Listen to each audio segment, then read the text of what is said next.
नमस्कार मंडळी, समोर जे आपल्याला दिसतंय ते गरवरे महाविद्यालय पुण्यातल्या, त्याच्या बॅकसाईड नदी, SM जोशी पूल, हा नदीकाठ, यशवंतराव चव्हाण पूल, त्याच्या पलीकडे संभाजी महाराज पूल आणि हे नदीकाठ पूर्ण. या नदीकाठावर बहुतेक नदीकाठ सुशोभीकरणाचं काम चालू झालंय का काय अशी शंका वाटल्याने हा व्हिडिओ बनवला जातोय.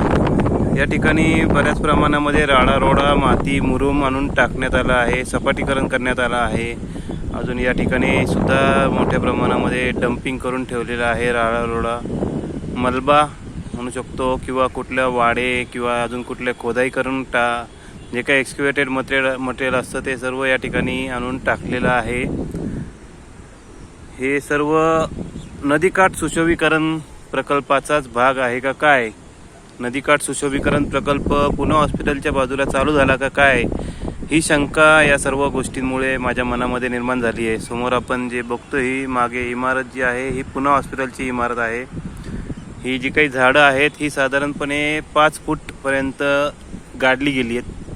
त्यांचे खोड जे आहेत हे साधारणपणे 5 फुटापर्यंत गाडले गेलेले आहेत. तर या ठिकाणी नदीकाठ सुशोभीकरणाचं प्रकल्पाचं काम चालू झाले का काय याबद्दल मनामध्ये शंका होती, ती आपल्या समोर मांडतोय. तर योग्य प्रशासनाने जे काही असेल त्यांचं योग्य उत्तर द्यावं. अन्यथा हे जे काही डम्पिंग केलं जातंय हे कोण डम्पिंग करतंय, कशासाठी करतंय याचा शोध प्रशासनाने घ्यावा. हा जो एक ढीग दिसतोय तो एका ट्रकचा ढीग आहे. समोर आपल्याला हे 3 ढीग दिसतात. हे मग अशी आपण तिथं बघितले काहीतरी एक 10च्या जवळपास ढीग दिसले. आणि ही जी काही भराई आहे, हे जे काही सपाटीकरण करण्यात आलं आहे, या सपाटीकरणासाठी कमीत कमी 100 ते 200 पेक्षा जास्त गाड्यांचा मटेरियल या ठिकाणी डंप केला असण्याची शक्यता आहे. समोर तुम्ही बघू शकता, अंदाज घेऊ शकता, साधारणपणे 5 फूटपेक्षा जास्त उंचीचा हा ढिगारा झालेला आहे. तर पुणे महानगरपालिकेने नदीकाठावर सुशोभीकरण करण्याचा जो काही घाट घातला जातोय बन गार्डनच्या परिसरामध्ये, त्याचं काम जोरदारपणे चालू आहे. तेच काम पुणे हॉस्पिटलच्या शेजारी देखील चालू झालंय का काय?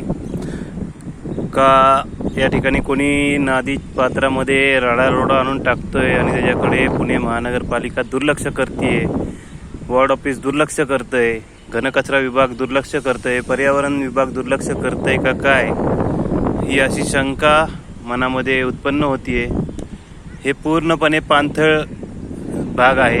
या ठिकाणी पावसाचं पाणी साठून राहिल्यामुळे, वाहून आलेलं पाणी साठून राहिल्यामुळे या ठिकाणी पान वनस्पती जमा झालेल्या आहेत आपण बघतोय. तर त्या पान वनस्पती, पाणथळ जागेमध्ये हा राडारोडा नक्की कोणी टाकलाय, कशासाठी टाकलाय, याचा पुणे मनपा प्रशासनाने, नदीपात्र ज्यांच्या ताब्यात असते अशा जलसंपदा विभागाने शोध घ्यावा. आणि जे कोणी यासाठी जबाबदार असतील त्यांच्याकडून हा सर्व राडारोडा काढून घेण्यात यावा, ही अशी प्रशासनाकडे मागणी आहे. त्यांनी त्यांचं काम चोखपणे करावं, कारण त्यांच्या मान्यतेशिवाय नदीपात्र असो, पुण्यातली कुठलीही सार्वजनिक जागा असो, या ठिकाणी कोणीही छोटीशी गोष्ट देखील करू शकत नाही. इथं तर साधारणपणे 200च्या वरती डंपर्स, मटेरियल, रॅबिट, राडारोडा टाकण्यात आलेला दिसतोय. तर हे कोणा एकट्या माणसाचं काम नाही आहे, कोणाच्याही परवानगीशिवाय असं होणार नाही. कारण या ठिकाणी जे काही अप्रोच रोड आहे ते देखील महानगरपालिकेच्या नियमितपणे निगराणीमध्ये असणारे अप्रोच रोड आहेत. त्यामुळं त्यांच्या मान्यतेशिवाय हे काही होणार नाही अशी मला शंका वाटते. तर त्यांनी हे काढून घेण्यात याची जबाबदारी पूर्ण करावी. जलसंपदा विभागाने याकडे पूर्णपणे लक्ष द्यावं आणि नदीकाठ जे आहेत हे नदीच्या ताब्यात देण्यासाठी मोकळे करून ठेवावेत. धन्यवाद.